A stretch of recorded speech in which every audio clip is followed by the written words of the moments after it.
తిరుమల తిరుపతి దేవస్థానం విషయంలో క్రిందటిసారి సుప్రీంకోర్టు జోక్యం చేసుకుంది ఏదైతే దారి తప్పుతున్నప్పుడు. మళ్ళీ ఇప్పుడు జోక్యం చేసుకోవాల్సి వస్తుందా? ఎందుకంటే రాజకీయం అప్పుడు రంగప్రవేశం చేసినప్పుడే సుప్రీంకోర్టు జోక్యం చేసుకుంది. సిట్టు పేరుతో రాష్ట్ర సిట్టు వేసి ఆ సిట్టు కేవలం రాజకీయ ఎజెండాతో పనిచేస్తున్నప్పుడు ఆ సిట్టుని పక్కన పెట్టి భక్తుల సెంటిమెంట్ను మీరు ఎట్లా చెడగొడతారు అని నిలదీసి అసలు లడ్డూలో కల్తీ కలిసిందని సాక్ష్యం ఏదని ప్రశ్నించి సిబిఐ ఆధ్వర్యంలో సిట్ వేసింది.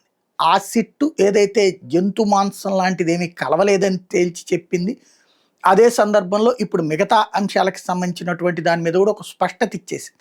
ఇప్పుడు మళ్ళీ ఏకసభ్య కమిషన్ వేసి ఆ ఏకసభ్య కమిషన్ ద్వారా మళ్ళీ కేసు మొదటి నుంచి ప్రారంభించాలని ప్రభుత్వం భావిస్తోంది. తద్వారా ఎవరో ఒక వైసీపీ నాయకులు నలుగురు ఐదుగురు లోపలేసి దాని ద్వారా అదిగో ఇది వైసీపీనే అని చెప్పాలని చూస్తోంది. పబ్లిక్ అయితే ప్రధానంగా ఫీల్ అయినటువంటిది మాంసపు నూనె అన్నటువంటిది, మాంసపు నెయ్యి అన్నటువంటి దాన్ని ప్రజలు అసలు జీర్ణించుకోలేకపోయారు.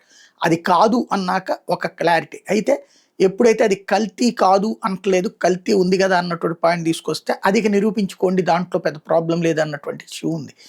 ఇప్పుడు పబ్లిక్ని కన్విన్స్ చేయాలి. ఒక పక్కన లేదు లేదు లడ్డూలో కల్తీ జరిగింది, 5 సంవత్సరాలు మీరు తిన్నదంతా కూడా అసలు ఆంధ్రప్రదేశ్లో ఏ గుళ్ళో ప్రసాదమైన అపవిత్రమే అని చెప్పేటటువంటి ప్రయత్నాన్ని చేస్తున్నటువంటి వేళ సుప్రీంకోర్టు ఏం చేస్తుందో చూడాలి, జోక్యం చేసుకుంటుందా లేదా అన్నది.